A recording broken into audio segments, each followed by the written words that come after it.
Boa noite, pessoal, tudo bom? Pessoal, continuando nossa apostila de sistema ventilatório, né? A gente começou a falar na aula passada sobre ventilação mecânica, né? A gente falou dos ciclos de ventilação, né?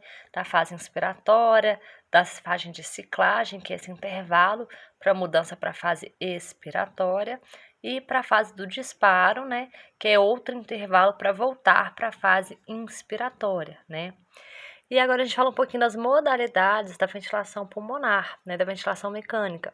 Existem 4 modalidades. A gente vai ter a ventilação por volume controlado, que é a VCV, a PCV, que é ventilação por pressão controlada, a SINV, que é ventilação mandatória intermitente sincronizada, e a PSV, que é ventilação de compressão de suporte, tá? Nós vamos ver um pouquinho cada uma delas, tá?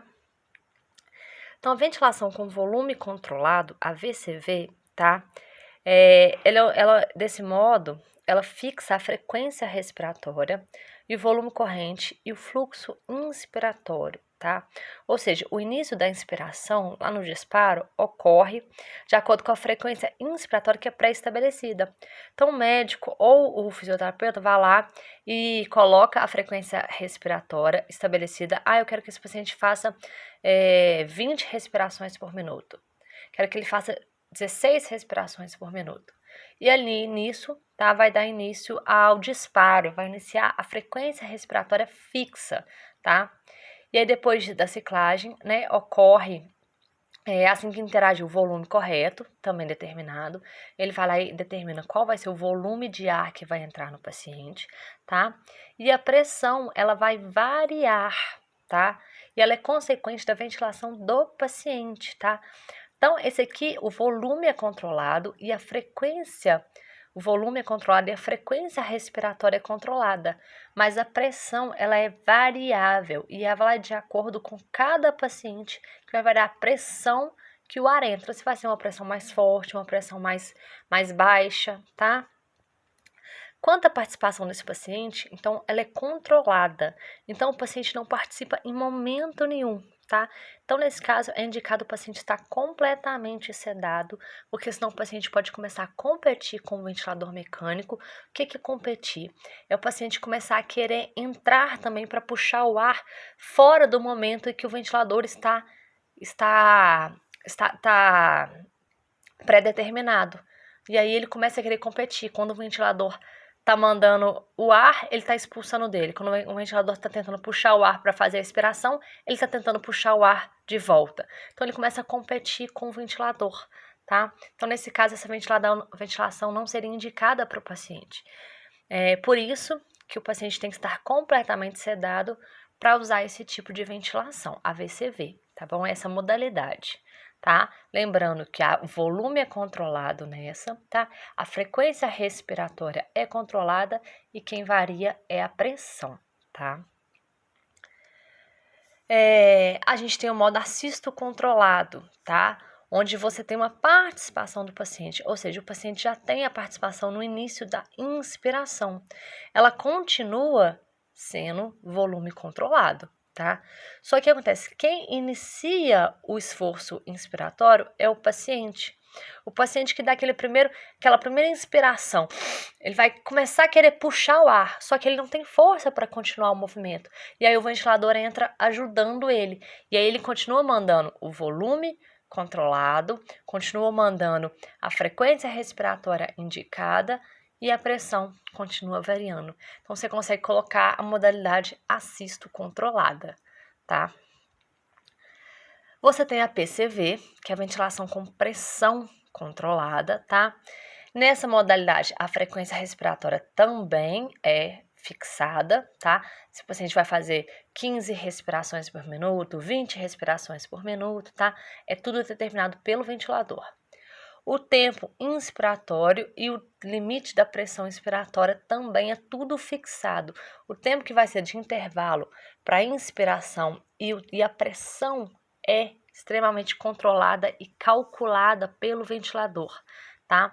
Então, desse modo, ele vem manter a pressão limitada durante toda a fase inspiratória, sendo ciclado a tempo, tá? Então, ele mantém uma pressão durante toda a fase que eles vão empurrar o ar para dentro do paciente, tá? O fluxo ele é livre, só que ele fica desacelerado por causa da pressão controlada. Então, desse modo, a ventilação com pressão controlada, né, ela é variável. Mentira, gente, aqui é o volume. O volume é variável. Consequentemente, a pressão administrada mecânica ventilatória é da mecânica ventilatória do paciente, tá?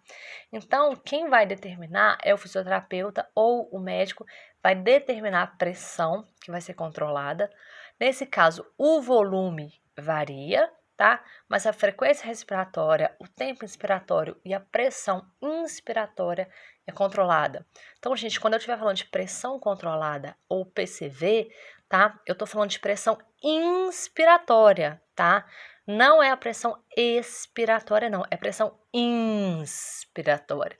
Quando o ar está entrando no pulmão do paciente. Então, a pressão que o ar vai entrar no pulmão, ela é controlada, tá? E aí, nesse caso, o volume é variado, tá bom? O inverso da VCV, tá? E aí a gente tem a SINV, tá? A SINV é uma ventilação mandatória intermitente e sincronizada, ou seja, ela permite que o ventilador aplique ciclos mandatórios que são pré-determinados, em sincronia com o esforço inspiratório do paciente. Ou seja, meu paciente não está completamente sedado na SINV, tá? Então, toda vez que meu paciente fizer um esforço para tentar inspirar, ele vai e manda ciclos intermitentes, tá? Então, ele fica intermitente com o ciclo do paciente, tá? O paciente começa a querer puxar o ar, ele deixa o paciente ir. Se o paciente conseguir puxar o ar, ele não entra. Mas se o paciente não conseguir, ele vai e entra empurrando o ar para o paciente, tá? Então, os ciclos mandatórios, ele ocorrem de janela de tempo pré-determinada, de acordo com a frequência respiratória agitada. Por isso que ele é sincronizado com o disparo do paciente, tá? Então, ele é considerado espontâneo e assistido, tá? Ou seja, os ciclos ventilatórios são divididos entre o paciente, puxar espontâneo, e o ventilador, fazer o controlado assistido. Então, durante a fase espontânea, o paciente tem que vencer essa resistência. O paciente tem que puxar o ar sozinho, tá? E aí, depois, o circuito, o ventilador vai e entra com o dele para o paciente poder descansar se ele não conseguir puxar o ar, tá? Então, isso aqui é ótimo quando eles estão tentando desmamar o paciente, ou seja, tentar tirar o paciente do ventilador. Aí eles passam, né? Em vez de fazer ventilação, a pressão controlada ou volume controlado, eles acham que o paciente já tem um suporte, já começa a querer competir com o tubo. Então, o paciente fica só anestesiado ou pouco sedado, para justamente o paciente entrar, querer respirar sozinho. E aí, por isso, colocam ele no SINV. Porque aí, toda vez que o paciente conseguir puxar o ar, o ventilador fica desligado, né? O ventilador não entra. A hora que o paciente não conseguir puxar o ar ou não entrar no tempo determinado da frequência respiratória, o ventilador vai e manda o ar para o paciente. Porque o paciente provavelmente está fazendo picos de apneia, porque o paciente ainda não consegue respirar sozinho por um longo período de tempo, tá?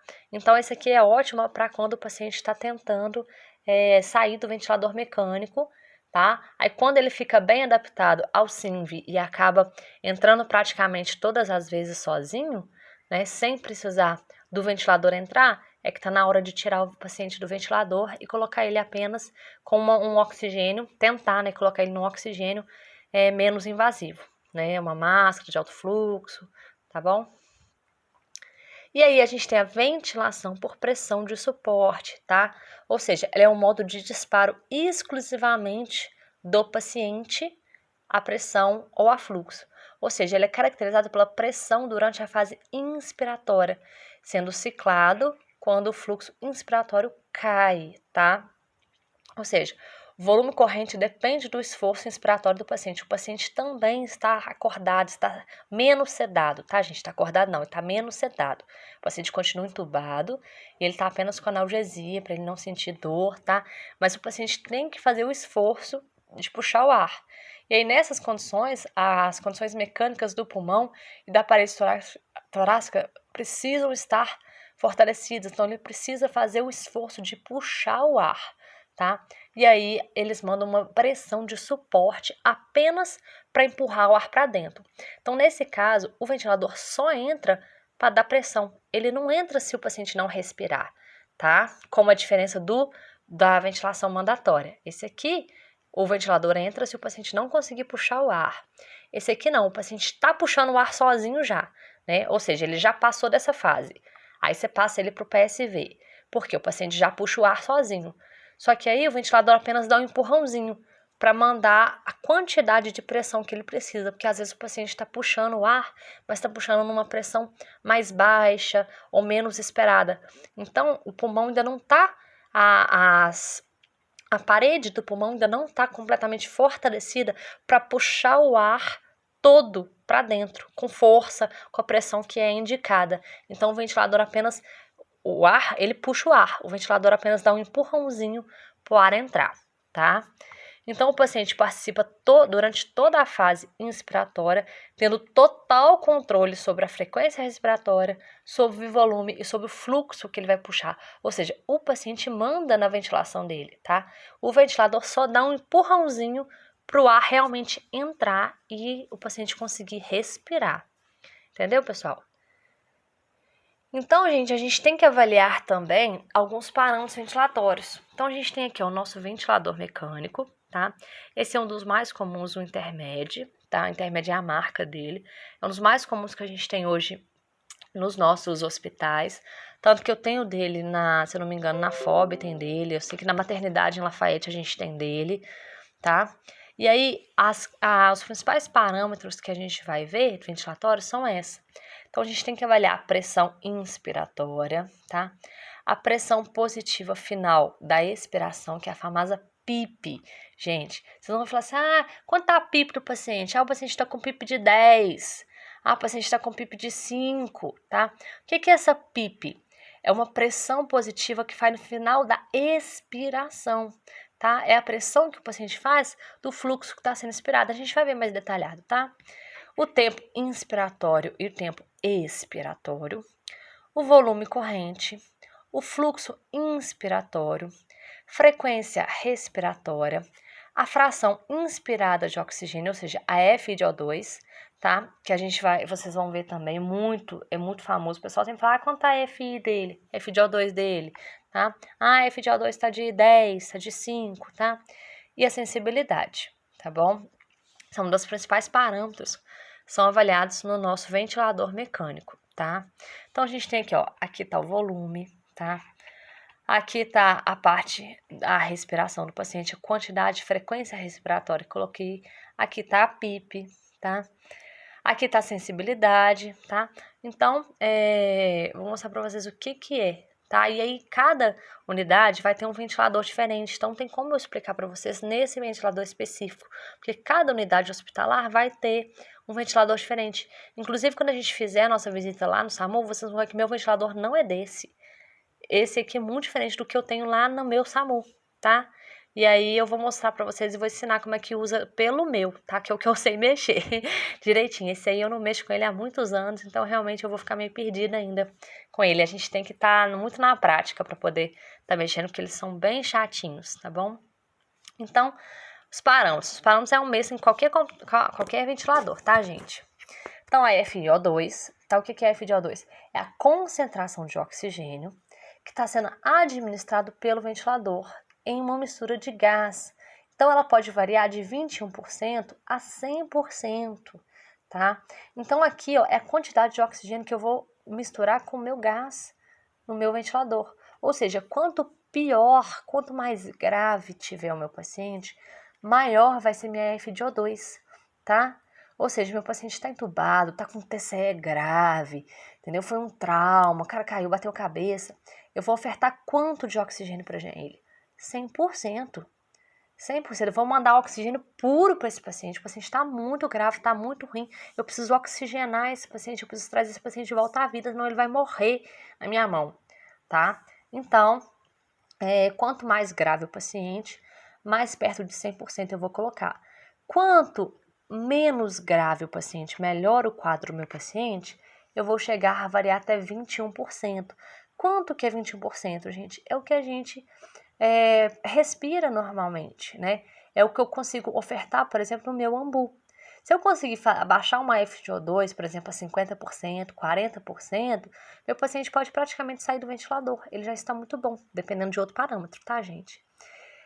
Geralmente, quando a gente pega um paciente, a gente está colocando, quando os médicos pegam um paciente e está colocando ele na ventilação mecânica pela primeira vez, eles sempre começam com 100%. Porque esse paciente acabou de ser entubado, então ele já perdeu muita oxigenação e ele está grave, porque ele precisou ser entubado. Então, se ele está grave, a gente começa com a FiO2 de 100%, ou seja, a quantidade de oxigênio que eu vou mandar para ele para na fase inspiratória dele, tá? Então, aí depois eu vou fazer o quê? Uma gasometria nele, tá? E aí a gente vai avaliando e vai relacionando, vai balanceando a FiO2. E aí você vai abaixando a porcentagem da FiO2, tá? Então, para isso é necessário a gente manter uma saturação do paciente acima de 90%, tá? E o nossa PaO2, tá? A nossa pressão de oxigênio, né? De 60 a 100 milímetros de mercúrio, tá bom? Então, eu vou manter o meu FiO2 entre 21% e 100%. Quem define é a gente? Não, gente, podem ficar tranquilos. É o médico ou fisioterapeuta. Mas é legal a gente saber para saber o estado do meu paciente. Para eu saber que um paciente com FiO2 a 100% está muito grave. Então, tem que ficar de olho nele o máximo possível, né? E um paciente que está com uma FiO2 mais baixa, significa que ele está melhorando. Então, ele está melhorando o quadro clínico dele, ele tem chance de sair do ventilador o mais rápido possível, tá bom? O volume, tá? O volume total é o volume de ar que é oferecido para o paciente durante a inspiração, tá? Então, ele pode ser calculado através do peso do paciente, tá? Então, existe um ajuste que deve ser balanceado, tá bom? Onde eles têm aqui, ó, o volume por minuto é igual a uma frequência respiratória versus o volume total, tá? Então, gente, o volume eu vou ofertar de acordo com o paciente, geralmente 6 a 8 milímetros por quilo. Se eu tiver um paciente de 100 quilos, eu vou colocar um volume corrente lá de 60 a 80, tá? De acordo com o meu paciente, tá bom? A pressão de inspiração. O que é a minha pressão de inspiração? É uma pressão utilizada para enviar o gás para dentro do pulmão. Ou seja, é com qual pressão que eu vou empurrar o ar para dentro, né? A gente não tem ali a pressão controlada. Eu sei que é a quantidade de ar que eu vou empurrar para dentro. Qual a pressão que eu vou empurrar o ar para dentro, tá? Ela é utilizada para expandir e reexpandir os pulmões, tá? Então, ela vem muito relacionada com o volume e ela, deve estar preferencialmente abaixo de 40 centímetros de água, tá? Então, a pressão inspiratória muito baixa, meu paciente pode fazer uma hipoventilação. Eu estou mandando pouca pressão para ele, está entrando pouco ar. Meu paciente, dependendo da gravidade dele, não vai ser suficiente. Mas uma pressão muito alta também, eu também posso fazer uma hiperventilação. E aí eu vou fazer um barotrauma ou um volumotrauma no paciente. Tá? O que é meu barotrauma, que eu falei para vocês, a hiperventilação? Eu empurrar o ar com tanta força para dentro do pulmão, que eu estouro os alvéolos pulmonares. Os alvéolos pulmonares são igual balõezinhos que ficam lá para se encher de ar. São os alvéolos que estão no meu pulmão. Se eu encho o balão com muita força, com muita pressão, eu não estouro o meu balão. O mesmo acontece com o meu paciente. Se eu coloco uma pressão muito alta, eu estouro os alvéolos pulmonares do meu paciente, tá? Ele faz uma hiperventilação ou eu faço um barotrauma nele, tá bom? Como a gente viu o ambu, né? Você lembra quando a gente viu o ambu? Vamos voltar lá. Ai, acho que tá bem longe o ambu, né? Deixa eu ver se eu lembro aqui. Ah, não, aqui, ó. Vê quando a gente viu o ambu, que eu falei com vocês que tinha ambu adulto, infantil e pediátrico. Aqui, ó. Os ambus adulto, infantil e pediátrico. Se eu pego um recém-nascido, né, ambu de recém-nascido, é esse pequenininho aqui, ó, ele é do tamanho de uma garrafinha de água. Se eu pego um recém-nascido e uso um ambu adulto, que é maior que uma garrafa que é do tamanho de uma garrafa de Coca-Cola de 3 litros, e faço num recém-nascido, eu estouro o pulmão do meu nenenzinho, porque eu fiz um barotrauma. Eu mandei muita pressão, muito ar para dentro do pulmão que era pequenininho e não aguentava, tá? Então, esse é meu barotrauma, tá bom? Então, aqui, ó, meu barotrauma. Então, algumas doenças que vão cursar com volume maior de complacência podem aceitar níveis de pressão inspiratória mais elevados. Como que? Às vezes eu tenho pacientes que são obesos, têm distensão abdominal ou algumas doenças do paciente, doenças clínicas. Pacientes asmáticos, DPOcíticos, tá? Que estão entubados, você pode aumentar a pressão e inspiração devido, né, à complicação que o paciente possa ter, porque ele já tem um déficit pulmonar alto, um paciente asmático ou DPOcítico, um paciente que já tem um comprometimento pulmonar. Então, nesse caso, você precisa, sim, aumentar a pressão de inspiração para realmente facilitar que o ar entre no pulmão e seja de forma eficiente, tá? Então, isso tudo é avaliado. Não vai ser a gente, lembrando, não é a gente que mexe com isso.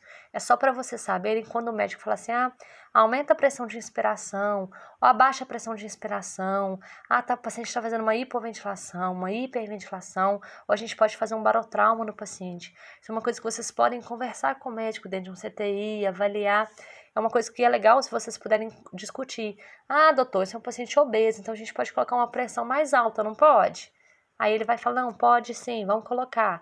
O paciente é muito pequenininho, vamos diminuir a pressão de inspiração para a gente não fazer um barotrauma nele, entendeu? Mostra que vocês também sabem, que vocês também têm conhecimento, é muito legal quando a gente pega o pessoal que sabe e a gente consegue conversar e discutir de igual para igual, tá, gente?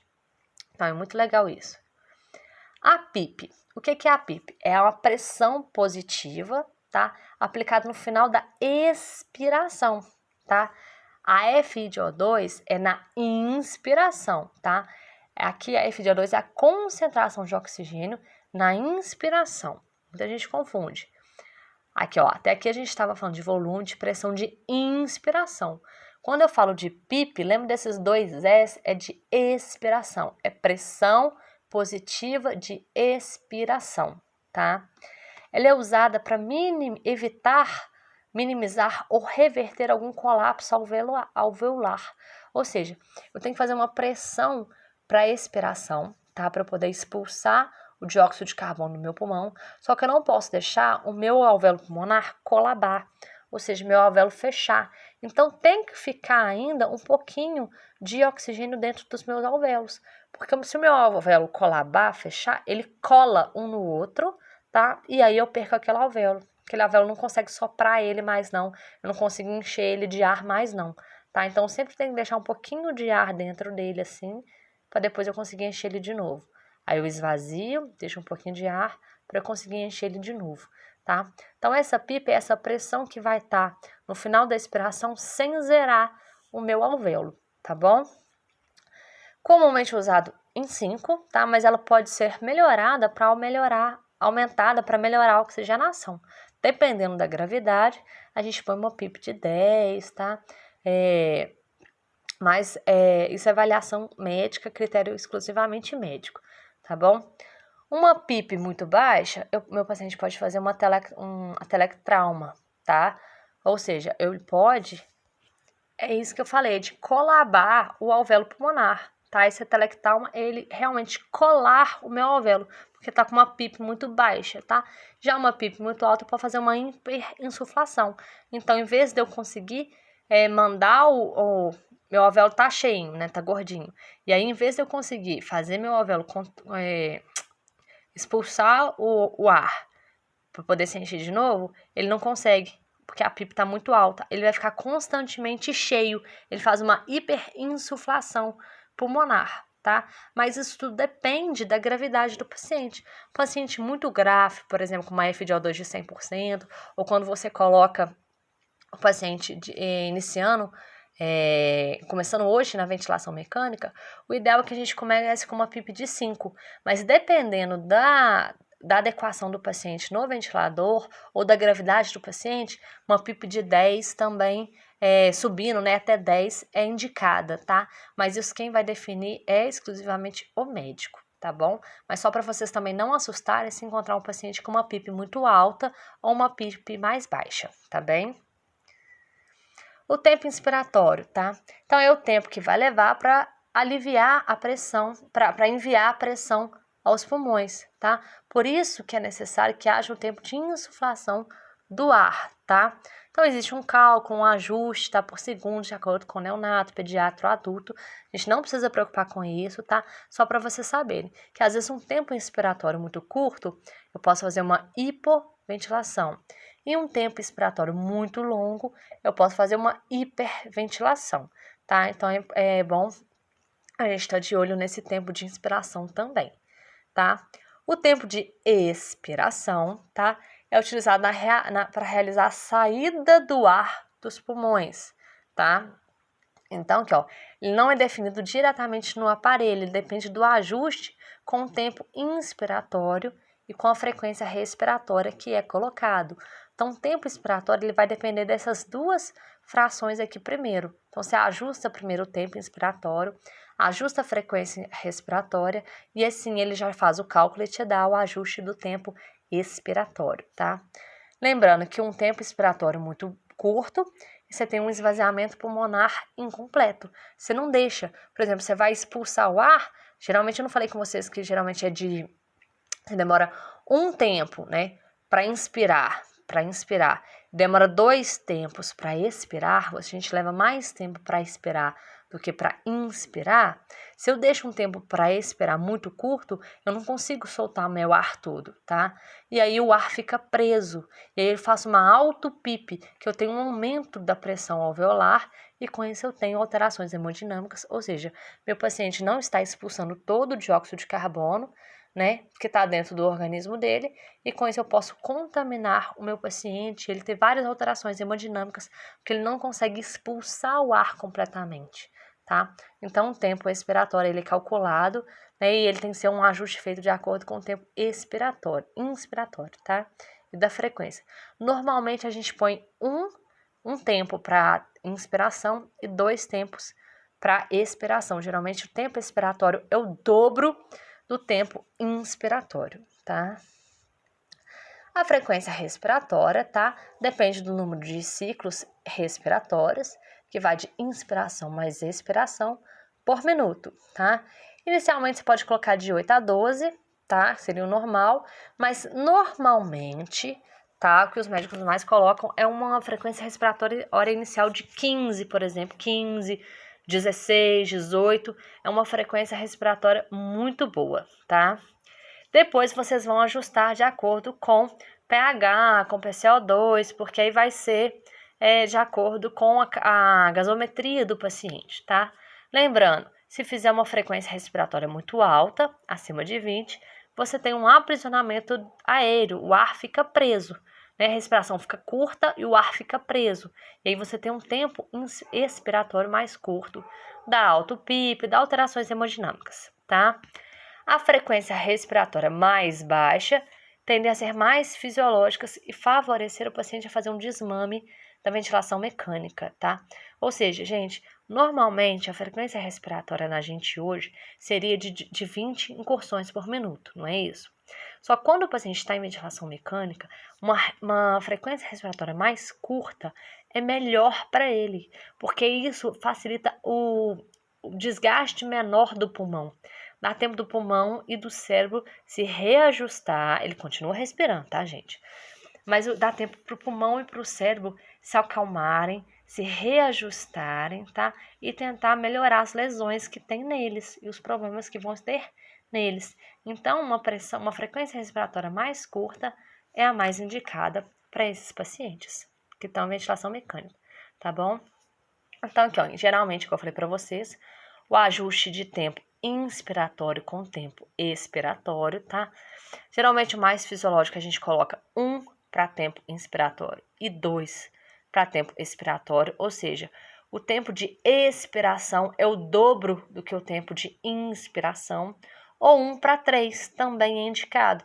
Ele expira em 3 tempos e respira em 1 tempo, tá? Mas o mais comum é 1 para 2, tá bom? Só para vocês saberem, tá?